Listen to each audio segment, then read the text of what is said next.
Okay, welcome back. Here we are for the second and final board of the last round of the Fall Nationals Blue Ribbon Pairs, where Steve Weinstein won with Augustine Medalla, and You're very consistent. Why don't you just go with Medalla? Augustine. I think we should set. Well, we might have a poll. Do you think it's Augustine or Augustine? I think it's like, I mean, I think if you went with Aggie, people would just assume that was like his nickname, even though we might be making it up, and they would just think, oh, Aggie, and probably everybody would start calling him that. All right, it's done. Aggie. Augie or Aggie? I kind of like Aggie, although Okay. it sounds a little Texas A&M-y or something. All right. Some college football team that I don't like.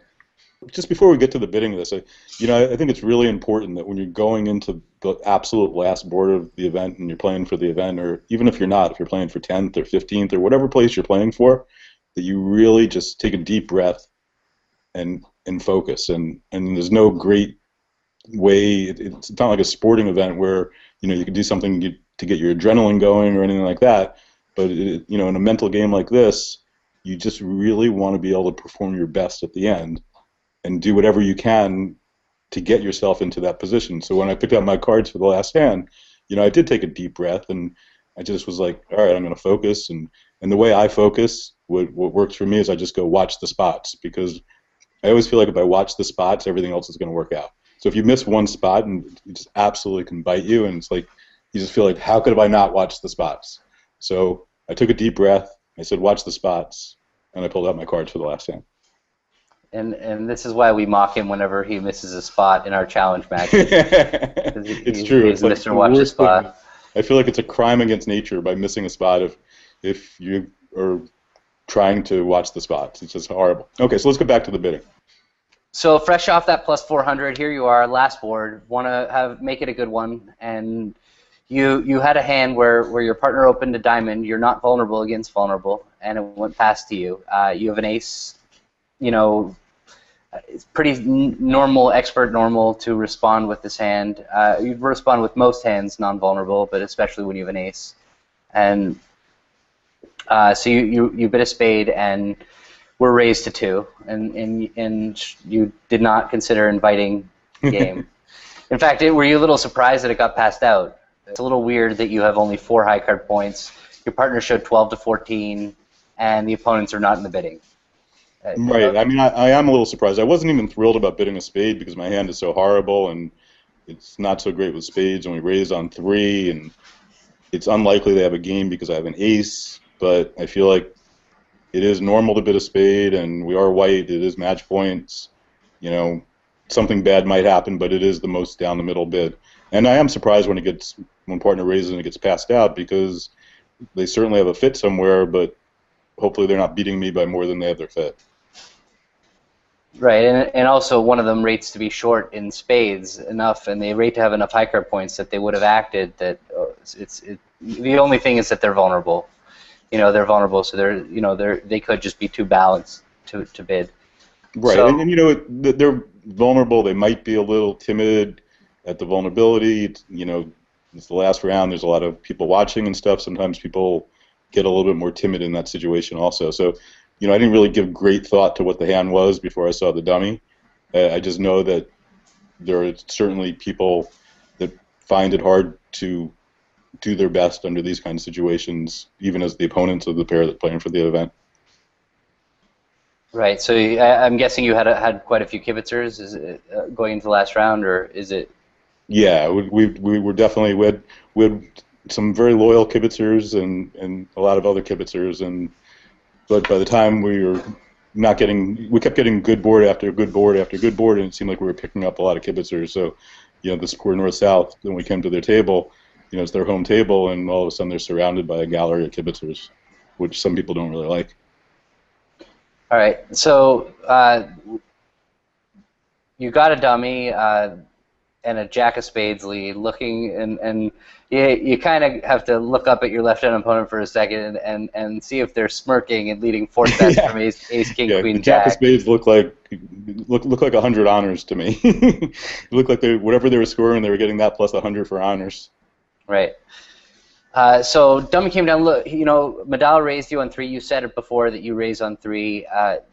You wrote an article a couple years ago for bridge winners called One of a Minor, One of a Major, Now What, that discussed your opinions about raising on 3-card support after your partner responds a major. And this hand, Medallah's hand really is a textbook raise on 3. You have a good supportive hand for spades. You only you can rebid your 5-card diamond suit. That's not. I know that's one thing you hate to do more than anything is rebidding a 5-card minor. Especially diamonds. I mean, like I don't like to rebid 2 clubs on 6. I understand there's hands you have to do it. Yeah. On 5, but if you open 1 diamond and rebid 2 diamonds, you should just always have 6. And the reason that you've always said to me is that that by not having that 6th card, you're basically lying to your partner about a trick. You're saying that you have one more trick for 3-no trump than you have, because so often partners going to be looking towards 3-no and expecting a 6th diamond trick or a trick at the end of the suit. Am I right? I mean, I'm not even going to say whether you're right now, because I'm just so impressed and shocked that you've listened to anything I've said over the years, because that sounds like something I would have said to you. I do believe it, and the fact you actually paid attention to it, I'm just like blown away by it. Well, a guy says a smart thing that when you're not expecting it, you got to give him credit. I made note of the date, and I'll remember to make Steve feel good one day. So this is a textbook hand.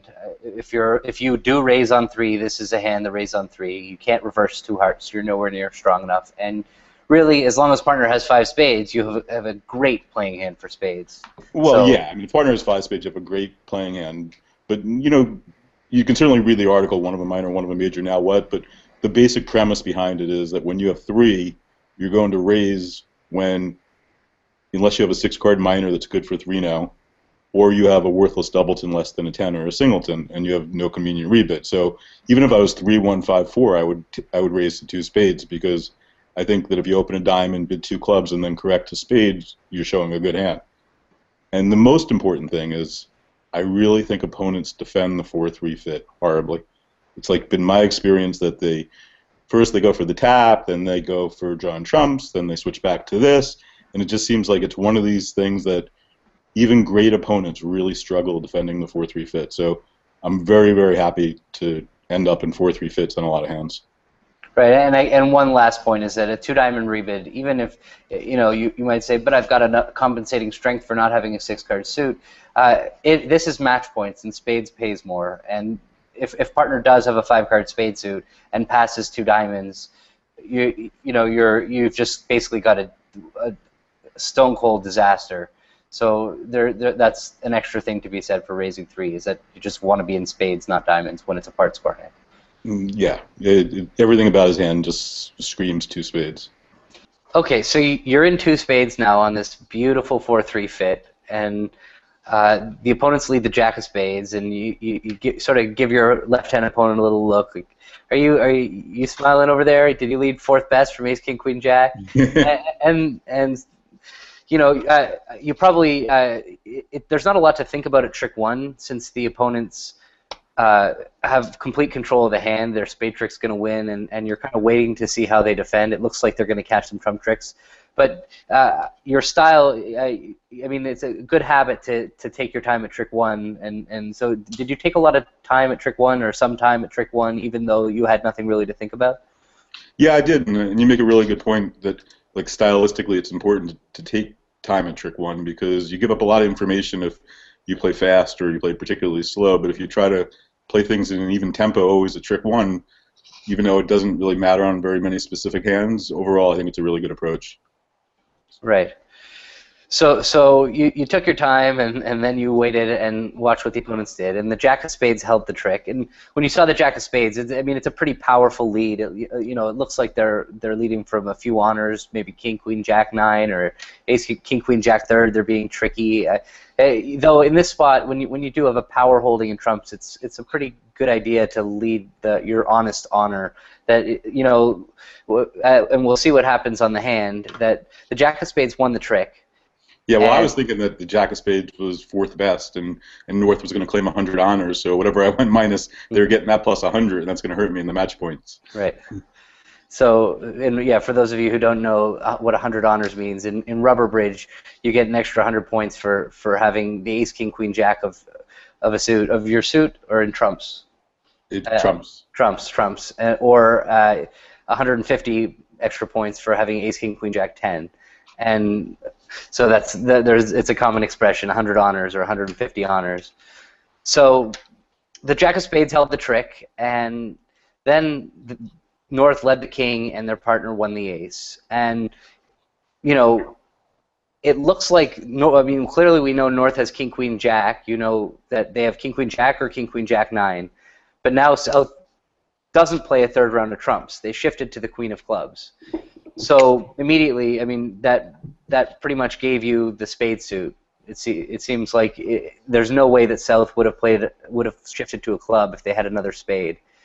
And if they did so desperately want to be the one, if they had ace third of spades and desperately wanted to be the one to lead clubs, they could have let their partner's king of spades hold the trick and then won the third round of spades to shift to the queen of clubs. So you know that the opponents have blocked the spade suit. So Right. so tell me.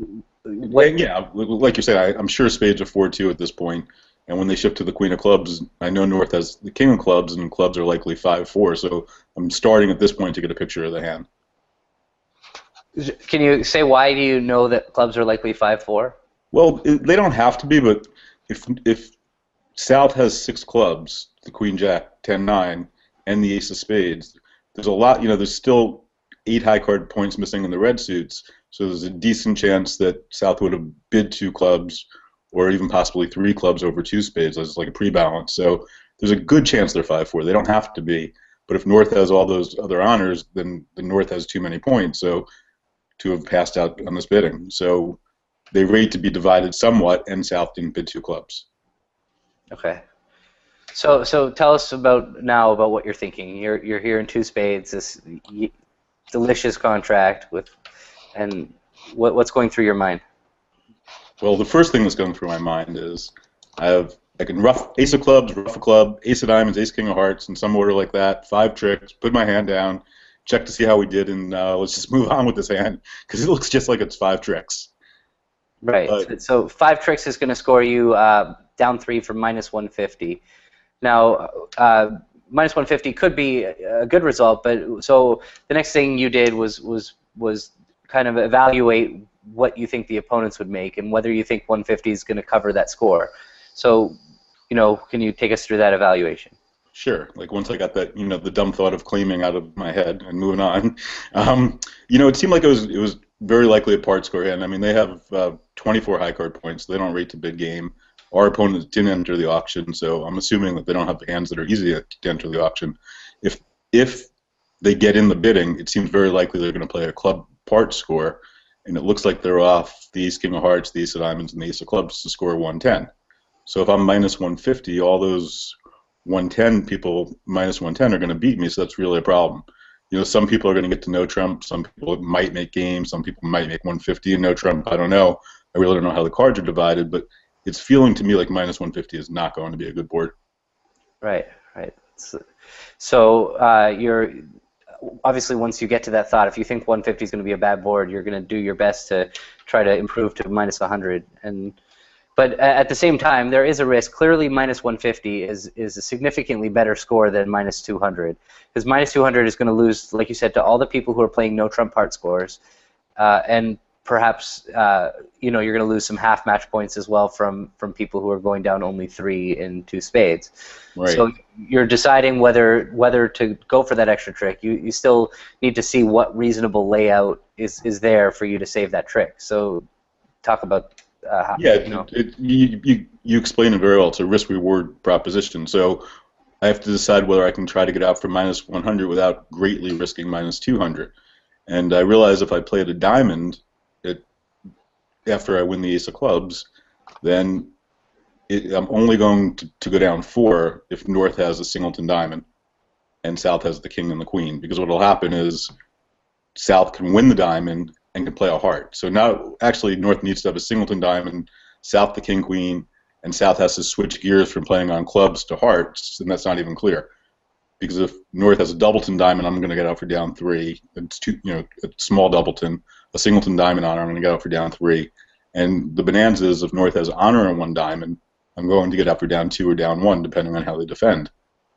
So it's clearly worth the risk to play a diamond. So and the nice thing about diamonds is that when you do play a diamond or the jack, it's going to lose to South, who we are assuming does not have another spade. So you're not really running the risk of losing your club rough and dummy. The problem is that once they win the diamond, now you don't have another way back to your hand to get that club rough. So they really have to give that to you. But as you're saying, so when the diamond finesse loses to the jack and queen, they have to actively decide, okay, they played clubs already, but now they have to change gears and play hearts. And depending on the defender, it does seem to me, looking at that dummy, that once your club knocked out the ace, it does look like a good time to start knocking dummies' entries out. You see those diamonds setting up, and you know that declarer doesn't have a good exit off of dummy. They're always gonna win the heart and kind of be stuck. Mm-hmm. So it is a good time to find a heart shift. But as you always use the saying, which you were kind of mentioning, is that you there's a sense of inertia that and your belief is that if that an object in motion stays in motion, and that once they started with clubs, it's very likely that they're going to continue clubs. And yeah. So when they let it, when your diamond loses to the queen or king and they come back a club and you rough it in the table, your big risk now is that the ace of diamonds gets roughed, because if the ace doesn't get roughed, then you still have your 5 tricks. No. Once they win the diamond and play a club, my big risk is gone. I'm back to 5 tricks. Okay. So that's. But your big risk is that they win the diamond, play back a heart, and now the ace of diamonds gets roughed. Exactly. Right, that's my big risk. But if they're going to win the diamond and they're 4-1 and return a club, I'm fine. So what actually happened at the table is that when they won the diamond, they played back a club, and I roughed it in dummy and tried to cash the ace of diamonds, and North fell from grace by pitching a club, and this actually let me out for down 2, so it turned out to be a tremendous board, -100.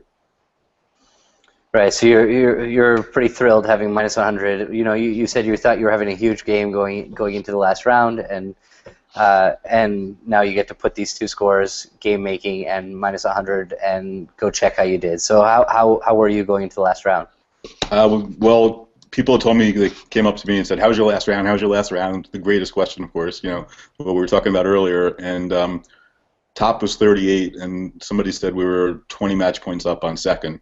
And that was Greco and Hampson, who actually did not have a very good last round. So even before I knew they didn't have a good last round, I felt pretty confident.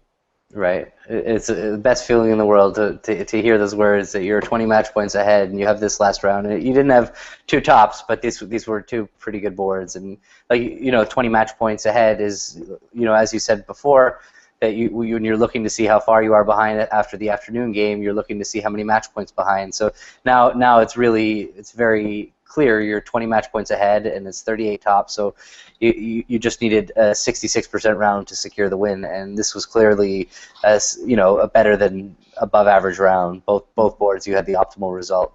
Weren't too many ways to score. So you knew you won, and it was. Well, it was actually kind of funny about knowing I won. Like I was accepting congratulations and was sure we had won, but people were saying to me, "Oh, I'm afraid to congratulate you. I'm afraid to congratulate you," which is sort of superstitious. But if you had realized what happened earlier in the week in the board of match with your wife Jenny and Jill, Bobby's wife, Bobby and I played, and we played in the board of match, and the scores were posted with 1 round to go, and we had a 1.9 board lead on second place, and we scored a half the last round.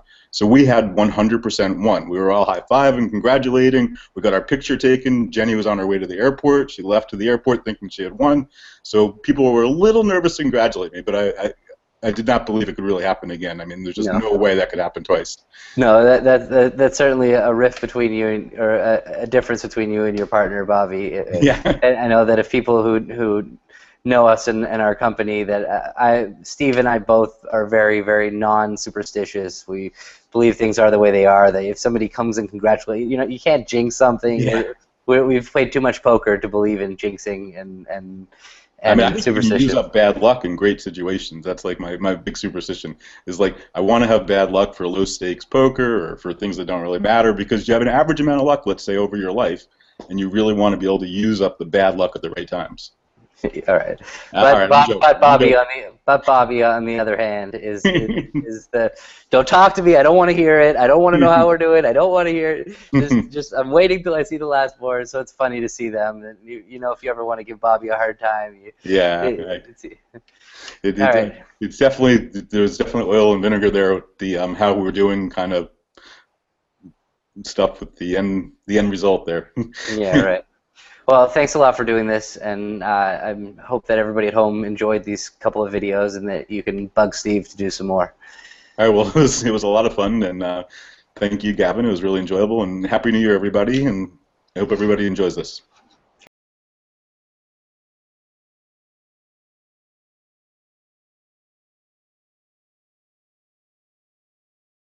So what happened? So where were you going into the last round?